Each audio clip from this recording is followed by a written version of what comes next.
Hi there, I'm Vincent Boss and I provide dating and self-improvement advice.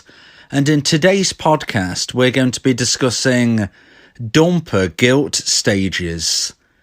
I provide audio and email coaching to help people try and get their ex back or get a new girlfriend or boyfriend. Check out my website for more details, www.dateme.tips. Please check your spam and junk folders if you are expecting an email from me. So now let's get back into today's podcast, and today we are discussing dumper guilt stages. If you have been dumped and want to try to get your ex back, you might be wondering what stages your ex-dumper will likely go through. When might they start to feel guilty about ending your relationship? Nothing can be guaranteed and every situation is different, but in today's podcast I'll be describing the likely dumper stages based on my years of research. Please listen until the end so you can understand the full picture as what will likely happen on your ex's journey. Please let me know in the YouTube comments what stage you believe your ex is in, and it's important for me to add that these stages aren't time-based. Different people will move through different stages at different times. Whether you're a dumpy thinking about your ex, or whether you're the dumper wondering what your likely future mindset will be, this is a podcast that you don't want to miss. So let's get straight into this, and the first stage is relief. So in most instances, the dumper didn't want to hurt the dumpee, and in most instances, the dumper had been thinking of a breakup for a while. This would be due to the level of romantic emotional attraction plummeting in the dumper's mind over a sustained period. Now, of course, this could be sped up if there was a particular instance, if a certain action happened, maybe there was infidelity, maybe there was something huge that took place in the relationship which really caused the level of romantic emotional attraction to suddenly drop. But in a lot of instances, this would have dropped slowly over time. The combination of these two elements mean that when the dumper ends a relationship, they are generally relieved that they have done this dreaded task. As I said, a dumper in most instances does not want to cause pain to their ex-dumpee. In most respects, a breakup would have taken a little while to come to fruition, you might say. And when you combine these things, if and when the dumper ends the relationship, they are generally relieved that they have done this task. They didn't want to do this, and once they've got over this hill, got over this struggle that they've probably been wondering about for a while now, they are generally relieved. They know it's likely to cause pain and drama, but they felt it had to be done. Imagine knowing you have to tell someone important in your life some bad news. Now imagine knowing this bad news is going to change their life and your life. It's likely going to cause them long-term pain and sadness. Not many dumpers want to do this, but they feel that if they don't, it will cause themselves to feel unfulfilled, negative, and sometimes even depressed.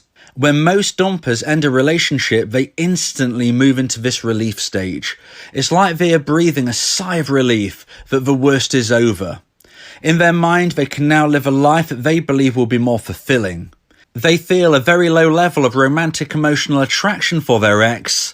This means they are very low fuel and there are no ignitions in play to create a spark at this stage. In this initial stage after the breakup, a dumper will often feel guilt for the upset caused.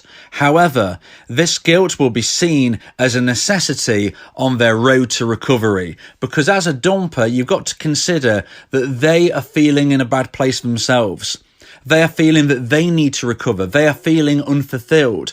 They feel that they need to go from A to B. A being unsatisfied, and B to fulfillment. And to get from A to B, they feel that going through this guilt is a necessity. It's something they've got to go through because they had to end the relationship for them to feel satisfied. So although they do feel guilt, although most dumpers will feel guilty about hurting their ex, They don't believe there is any other option they have for them to feel more fulfilled in their own life. They feel it's necessary, and they might be thinking to themselves, look, I've got to get to this relief stage at whatever cost, and even though I'm going to feel some guilt, this is just what I've got to go through on that journey to relief. So now let's move into point number 2 and the second stage that a dumper is likely to go through after a breakup, and we are considering if and when they might feel guilty. And number 2, stage 2, is excess. So excess is the dumper stage where their fantasy life post-breakup is likely to be explored. Parties, clubbing, you name it, mixing with new people are all likely to happen at a fast pace. New connections, sometimes becoming flings or short-term relationships, also often happen at this stage. Long-lasting relationships are unlikely to occur as the dumper clamours for new experiences and drives them forward through a fast pace of change from one week to the next. This is the stage where a dumper is least likely to be thinking of their ex because their mindset is flooded with excess and new experiences. It's unlikely that a dumper will feel guilt at this time as well. So when a dumper moves into this stage, the stage of excess, they are unlikely to feel any guilt at all for the breakup. They're unlikely to even be thinking of their ex at this time. And that is because all of the stress that was building up to point number 1, all of the stress that was building up to the breakup, in which they then went into this relief stage, when we move a bit further forward into the excess, that is when they have settled their mindset, they have come to terms with the breakup, they have understood that they have hurt their dumpee, they have realised in their own mind that this was a necessity on their journey to fulfilment, and once that is settled, they will move into excess. So as I said at the start of today's podcast, each stage will be reached at different times for different people. No two people are the same. They will go through these stages during different time frames, different timelines. So you need to realise that the excess stage might start instantly after a breakup, where the relief stage was very, very brief, or there might be a sustained period of relief before they move into excess. Some dumpers do need that time apart where they just really think things through before they move into it. But generally, you will find at some stage that a dumper will move into the excess stage. And this is where they are experiencing everything that a single person can and somebody in a relationship can't. Maybe they're doing things but you as the dumpee wasn't too keen on. Maybe you didn't really like doing some of the things that the dumper now feels that they can do as a single person. Or maybe you did like doing these things and maybe your ex, the dumper, is just expressing themselves by doing them as a single person. Like I said, parties, clubbing, all of those types of things are very, very common at this time. You might unfortunately hear stories that your ex, the dumper, is connecting with new people, but these are unlikely to be long term. The likelihood of somebody making a connection with somebody which lasts long term is very slim. Not many people can connect in a long-term relationship perspective. Therefore, as a dumpee, you don't want to be worrying too much if you hear that your ex, the dumper, is meeting somebody new. Maybe they've been on a few dates, because the likelihood is this will not last very long. And this is where we refer to relationships in this respect as rebound relationships. If you want to understand more about rebound relationships, then please remember to subscribe to my YouTube channel, ring the bell for notifications, and check out the podcast that I've done on rebound relationships and monkey branching. You will understand a lot more when I go in depth on those subjects. But today we are expressing what the dumper will be going through on a likely scenario. And point number 2, stage number 2 is excess, where they might get into short-term relationships, they might have flings, they might date new people. And even if they don't, they probably will be mixing with new people. They might make new friends. They will be spending social time with new people. This can be very challenging for a dumpee because a dumper at this moment will be thinking of them very little. At this moment in time, a dumper will not really be feeling any guilt at all because they've got past that initial hump, they've got past that struggle they had in stage number 1, and now they are living their life to the full. They're not really thinking of their ex, they are not really feeling guilty. So now let's move into point number 3, stage number 3, and the final stage I'm going to be discussing in today's podcast about the likely stages that a dumper will go through after a breakup and whether or not they might feel guilty. And stage number 3 is reflection. So when something new becomes old, it loses its shine and appeal. This is what happens when a dumper moves from the excess stage to the reflection stage. After indulging all of their desires and exploring all of the experiences that they want to, single life starts to feel less exciting. It's unlikely that a connection of any value has been made with anyone new. Reflecting on their current life can start to cause a dumper some level of concern about what now? What does life have for me right now? What can I move forward to? I've done all of this that I wanted to, and I'm still not feeling fulfilled. Reflecting is an ignition, a spark to think of the past. Other ignition sources might already have taken place. Triggers, reminding the dumper of their dumpee, can happen at any random moment. As the dumper begins to feel less certain about their future, the past seems a happier, safer time for them to think of. They might have thought in the past that this life wasn't for them, but now when they reflect backwards, that might have seemed everything they now desire. This in part might be in regards to the fading effect bias, and this is something else you can find out about in my other podcasts. Please remember to subscribe. As the ignitions create sparks in a dumper's mind, any remaining interest of their ex will be tested. If a dumpee has done everything right, then there is a strong chance that the level of romantic emotional attraction would have grown in the dumper's mind. High romantic emotional attraction means high fuel.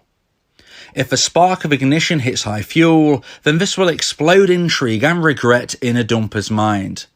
This will likely cause them to want to make contact with their ex. Any guilt felt now will feel like it needs to be resolved by reconnection. The guilt will be for the pain caused to their ex and also towards a feeling of ruining their own life through bad choices. However, it's important to say that if there is low fuel, if there is still a low level of romantic emotional attraction in the dumper's mind, then when the ignition takes place, there won't be enough spark. Nothing will ignite because the fuel won't be high enough. This will not start the reaction needed for contact. And this would mean that there is little or no intrigue or guilt that a dumper will be feeling for their dumpee. Life would then continue without the dumper making contact, and this of course is what a dumpee who wants their ex back doesn't want to hear. There is no 100% guaranteed way to get your ex back. There is nothing you can do as a dumpee to definitely mean that your ex, the dumper, will one day reach out and want to reconnect. All you can do is increase your chances of success. All you can do is grow the level of romantic emotional attraction in your ex's mind as high as possible. And you start that by using my version of the no contact rule. For those of you who are not aware, the no contact rule is something lots of people suggest you implement if you have been dumped and want to try to get your ex back. However, there are many different versions of a no contact rule that you can find online, and I believe that my version will give you the best possible chance of success. So once again, please subscribe to my YouTube channel, please ring the bell for notifications, and check out my videos that I've done on the no contact rule. I have a playlist called the no contact rule. Listen to all the podcasts from front to back, top to bottom, and you will really immerse yourself in why I believe my version of a no contact rule gives you the best possible chance of regrowing a high level of romantic emotional attraction in your ex's mind, which will create high fuel. And if and when there is ignition, that is when you will feel the sparks fly and the desire for your dumper to make contact. If you believe that this podcast has helped you, then please consider buying me a coffee. The link to do so is in the description. Yeah, if you miss your ex, we can help with that. Help you get him back, or we can help find you someone else. Yeah, Vincent, the relationship coach, giving you some insight, bringing you a new approach. DateMe.tips, go and check the site, giving you advice, helping with your love life. Get your ex back, or move to the next. Ain't no sweat, you know Vincent got you. Finding love ain't no problem. Yeah, DateMe.tips, check it out now.